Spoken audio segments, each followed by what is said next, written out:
जर तुम्ही फॅमिलीसाठी आहे ना एक 7 सीटर पाहताय बजेटमध्ये, त्याच्यामध्ये तुम्हाला मायलेज पाहिजे, रिलायबिलिटी पाहिजे, तर आहे ना ट्रायबर आणि जी निसानची ग्रॅव्हाईट आहे ना, ती तर लो बजेटच आहे. पण त्याच्यामध्ये तुम्हाला 1 लिटरचं जे अंडर पॉवर इंजिन बघायला भेटतं, त्यामुळे ते आणि मायलेज पण कमी भेटतंय. त्याच्यापेक्षा थोडंसं बजेट अजून ॲड ऑन करून आहे ना, तुम्ही ना Ertiga किंवा XL6 कडे नक्कीच जाऊ शकता. त्या गाडीमध्ये आहे ना तुम्हाला एक ओव्हरऑल 25-26चं मायलेज बघायला भेटतं. गाडी ट्रू फॅमिली 7 सीटर आहे. जर तुम्ही पुढे मागे थर्ड रो मध्ये पण जरी बसाल, सीएनजी मध्ये तुम्हाला मायलेज पण बघायला भेटतं, रिलायबिलिटी पण आहे, 15 इंच टायर बघायला भेटतात गाडीमध्ये. ZXi CNG model most value for money model आहे, ज्याच्यामध्ये तुम्हाला ही ऑटोमॅटिक एसी बघायला भेटतो. बाकी इन्स्ट्रुमेंट क्लस्टर अशा प्रकारे आहे. इथे जर बघितलं तर सुझुकीचा लोगो. आणि जर थोडंसं बजेट जास्त असेल तर किया कारेन्स, क्लॅविस किंवा कारेन्स पण बघू शकता.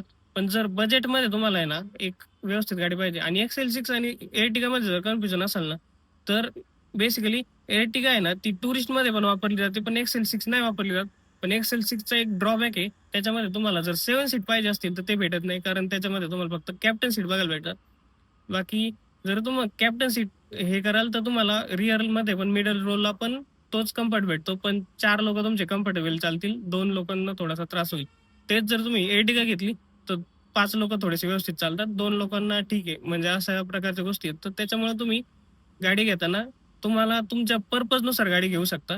XL6 घेतलीचं म्हटलं तरी पण आहे, आणि ही जर घ्यायचं म्हटलं तर नवीन मॉडेलमध्ये तुम्हाला एसी व्हेंट आहेत ना ते खाली बघायला भेटतात, जे की ड्रॉबॅक मोस्ट आहे, जे की मारुतीला टॅग करा, कारण एसी व्हेंट कूल करायला खूप टाइम घेतोय तो नवीन मध्ये. बाकी ऍडव्हान्टेज म्हणलं तर प्रत्येक ठिकाणी 2-2 पॉवर सॉकेट बघायला भेटतात. बाकी व्हिडिओ आवडला तर लाईक करा. अशाच इन्फॉर्मेटिव्ह व्हिडिओसाठी तुम्ही आपल्या ऑटोगन मराठी पेजला नक्की फॉलो करा. धन्यवाद.